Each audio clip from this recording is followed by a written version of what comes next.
देश के उपराष्ट्रपति जगदीप धनखड़ के अचानक इस्तीफे ने सियासी गलियारों में भूचाल ला दिया है।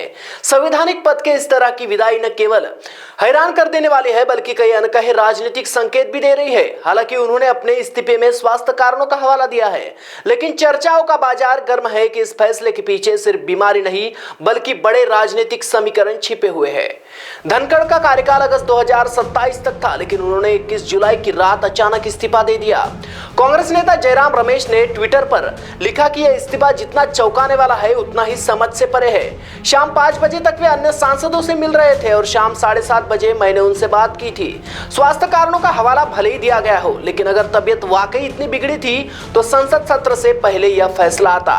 वरिष्ठ पत्रकार रशीद किदवई भी मानते हैं कि कुछ ना कुछ जरूर है जो फिलहाल पर्दे के पीछे है।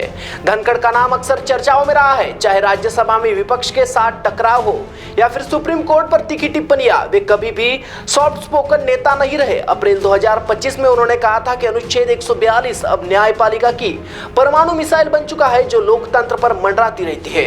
उनका यह बयान न्यायपालिका बनाम कार्यपालिका बहस को और तेज कर गया था। कुछ रिपोर्ट्स और विश्लेषण बता रहे हैं कि धनखड़ के संसदीय कार्यशैली और तेवरों से भारतीय जनता पार्टी नेतृत्व असहज था।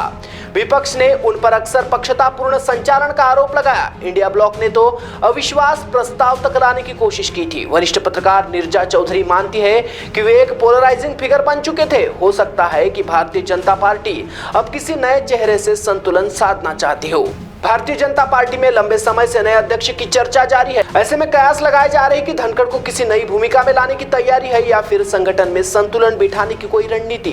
धनखड़ का जन्म 18 मई 1951 को राजस्थान के झुंझुनू जिले के किठाना गांव में हुआ था। उन्होंने गांव के सरकारी प्राथमिक विद्यालय में कक्षा 1 से 5 की पढ़ाई की और फिर घरधाना सरकारी मिडिल स्कूल में दाखिला लिया। साल 1962 में स्कॉलरशिप पर चित्तौड़गढ़ सैनिक स्कूल में दाखिला हुआ। उन्होंने जयपुर के महाराजा कॉलेज से बीएससी फिजिक्स ऑनर्स की डिग्री हासिल की। इसके बाद राजस्थान विश्वविद्यालय से एलएलबी की पढ़ाई पूरी की। धनखड़ ने नवंबर 1979 से राजस्थान बार काउंसिल के सदस्य के रूप में वकालत शुरू की। मार्च 1990 को उन्हें राजस्थान हाईकोर्ट ने वरिष्ठ अधिवक्ता के रूप में नामित किया। धनखड़ 1990 से ही सुप्रीम कोर्ट में वकालत कर रहे थे। उनका राजनीतिक करियर 1989 में जनता दल से टिकट से शुरू हुआ। झुंझुनू लोकसभा क्षेत्र से चुनाव जीतकर उन्होंने अपना राजनीतिक करियर शुरू किया। 1990 से 1991 के दौरान केंद्रीय राज्य मंत्री भी रहे। जनता दल विभाजन के बाद धनखड़ 1991 में कांग्रेस में शामिल हुए और अजमेर से कांग्रेस टिकट पर लोकसभा चुनाव लड़ा, लेकिन हार गए। साल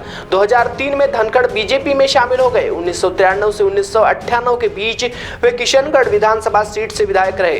लोकसभा और विधानसभा के अपने कार्यकाल में वे कई प्रमुख संसदीय समितियों के सदस्य रहे। संघ और पार्टी के बीच सामंजस्य बिठाने की कोशिश क्या धनखड़ के इस्तीफे से जुड़ी है? बहरहाल धनखड़ के इस्तीफे के बाद नई नियुक्ति की प्रक्रिया जल्द शुरू होगी, लेकिन सवाल यह है कि क्या बीजेपी किसी दलित या महिला चेहरे पर दांव लगाएगी?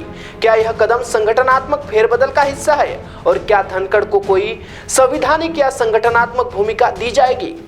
जगदीप धनखड़ का अचानक इस्तीफा केवल स्वास्थ्य कारणों से जुड़ा नहीं लगता। उनके राजनीतिक करियर, संसद संचालन की शैली, विपक्ष के साथ टकराव और भारतीय जनता पार्टी के अंदरूनी समीकरणों ने इस फैसले को और भी पेचीदा बना दिया है। क्या यह सिर्फ स्वास्थ्य का मामला है या सत्ता के गलियारों में चल रही बड़ी सियासी हलचल का संकेत?